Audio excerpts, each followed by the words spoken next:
Hello guys, ngayon ay gagawa tayo ng kamote alaya na merong budbud.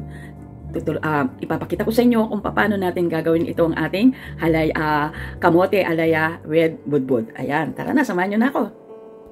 So ngayon guys, meron tayong Eden cheese, meron tayong brown sugar, at meron tayong condensed, at ito yung budbud natin. Meron ba kayong yung pinagpigaan ng nyug guys? Huwag nyo itatapon. Ito yung tinatawag na budbud na pwede natin gawin pinaka toppings ng ating alaya. Dahil wala tayong latik dito, so ito na lang budbud ang ating gagawin na pinaka toppings niya. At saka yung ayan, yung asukal. So unang guys ay babalatan muna natin ang ating kamote. Kasi mas mura ang kamote kasi bibili ka ng ubi dito kasi mahal ang ubi dito. Tsaka nakaprose ng mga ubing na bibili. So, ito na lang ang aking gagawin alaya. Dahil magmamahal na araw at mahal na araw na nga pala, gagawa ako ng ito, yung alaya. Tradisyon na sa mga Pilipino, lalo na sa Pampanga, pag mahal na araw guys, ay gumagawa ng mga kakanin na ihahapag nila pagdating ng Paskong Pagkabuhay. At dahil ako lang naman dito, itatry ko to na gawin na pwede ko naman siyang i-stock pagka naluto na. At pwede rin ilagay sa halo-halo ang kamote alaya. Ay, nakalimutan ko nga po pala, meron akong ilalagay na violet dito para magkulay alaya siya. At pagkatapos po natin binalatan ito ay ating ilalaga. Iwain lang po natin siya. Para madali siyang malaga, iwain natin siya ng maliliit.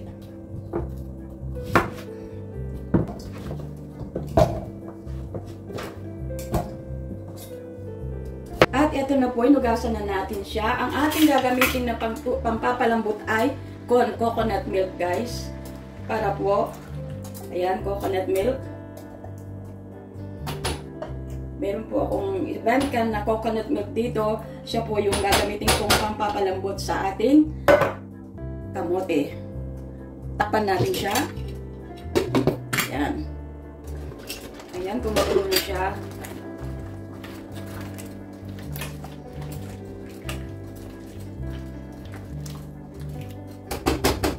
So, atin namang ililipat ngayon dito sa kabila. Dahil yung budbud guys ay ating lulutuin. Sasangag muna po natin yung ating budbud. Ayan.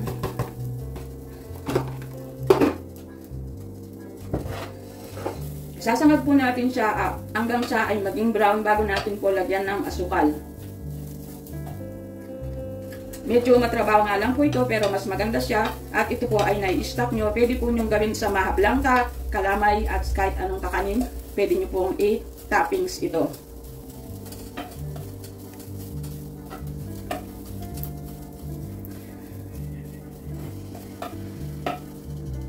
Alam niyo po ba na pwede nyo ring isama ito sa pulburon at saka biskwit ang pinagpigaan ng nyog. Ang tawag nila ay budbud. Ayan, medyo brown na po siya. Pwede na po natin siyang lagyan ng asukal.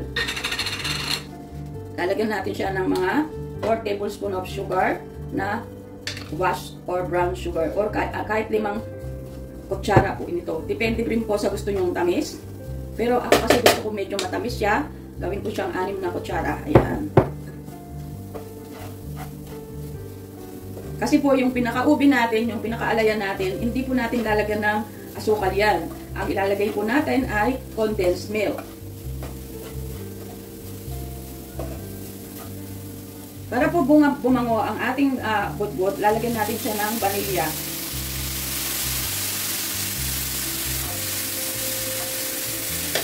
Tinanggal na po natin yung takip para po matuyo yung ating gata. Ayan. At ilalagyan na po natin siya ng pangkulay. Lagyan po natin siya ng ubi color. Ubi na po siya. Mamaya po pag tinurog natin yan ay lalo para po magkulay na po siya lahat.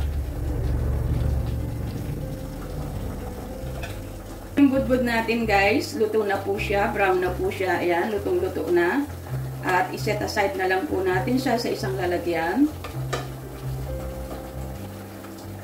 Ito na po yung budbud natin. Tabi na lang natin muna. Palamigin natin at pagkatapos ilagay natin sa isang lalagyan.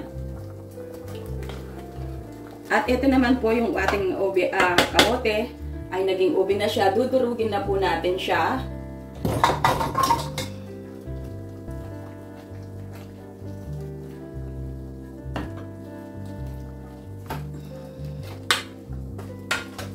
Dito na rin po natin siya haluin dito sa kasirola kasi wala po akong medyo malaking meron po akong kawaling kaya lang hindi siya magandang pag-aluhan.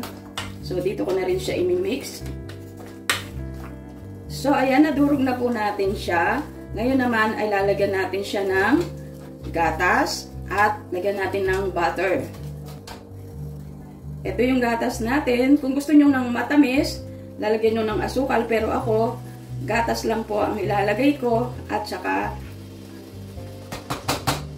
ayan, at yung butter natin, meron po tayong 200 grams na butter dito, pero hindi po natin muna ilalagay lahat, 50 grams lang muna ang ilalagay natin.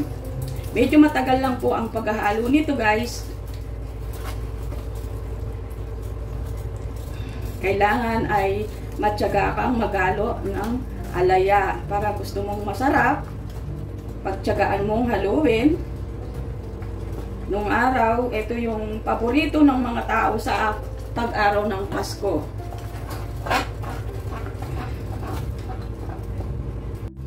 Dagdag pa natin yung 50 grams, so 100 grams na yung nailagay natin naman na butter.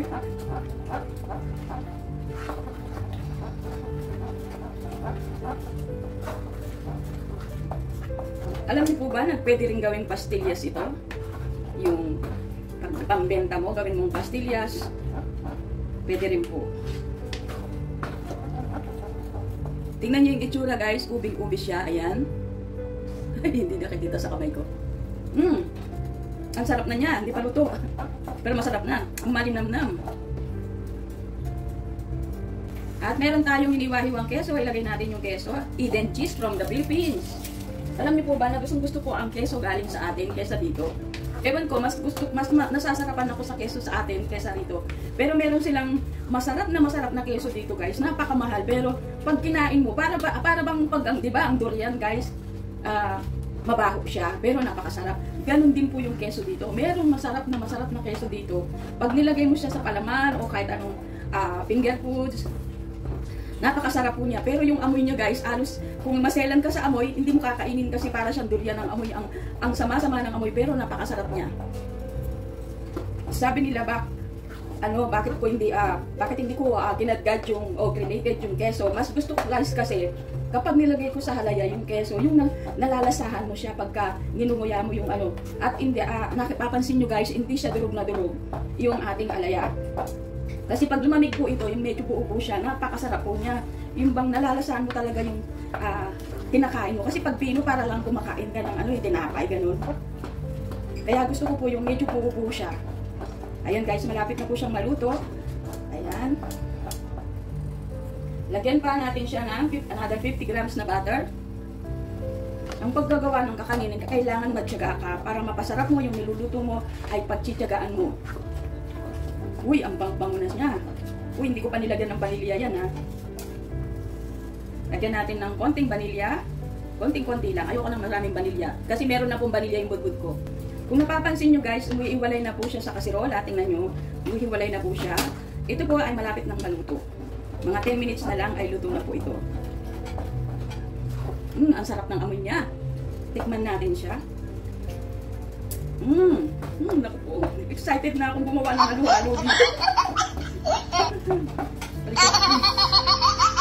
Ayan, guys. Ito na siya, hindi na siya Ayan. Hanguin na natin siya, guys.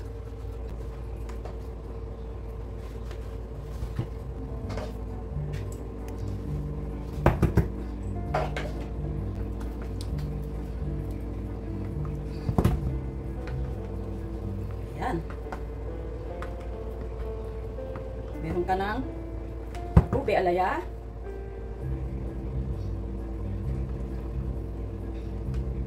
Ganito po ang pagluluto sa ube alaya. Yung umiiwalay na siya sa guys, sa ayan, kagaya nito, guys. hindi na po siya, madali na po siyang matuyo at tumigas. At pwede rin yung i-stock ito at pwede rin yung gawing dessert, pwede rin ilagay sa cake, pwede rin yung pong lagay sa leche flan. Maraming paano po ang ube. At pwede rin yung pong gawing pastillas. Ayan, medyo nag-ano na po siya, nag-mold na po siya ng ano, yung kumbaga tumigas na po siya. Ayan, at palamigin na lang natin siya. Kung gusto mo nang lagyan ng budbud, ganito, lagyan natin ng budbud yung ating alaya. Medyo tumigas na po siya yung alaya natin, guys.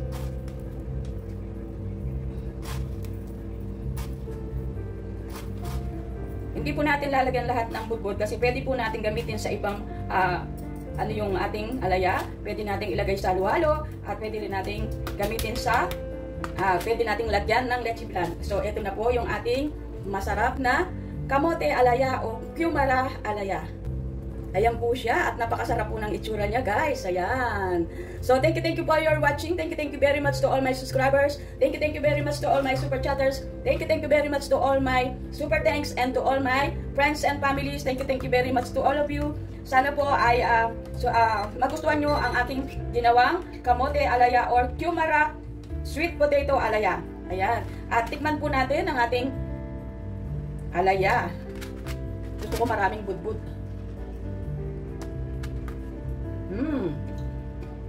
Sarap.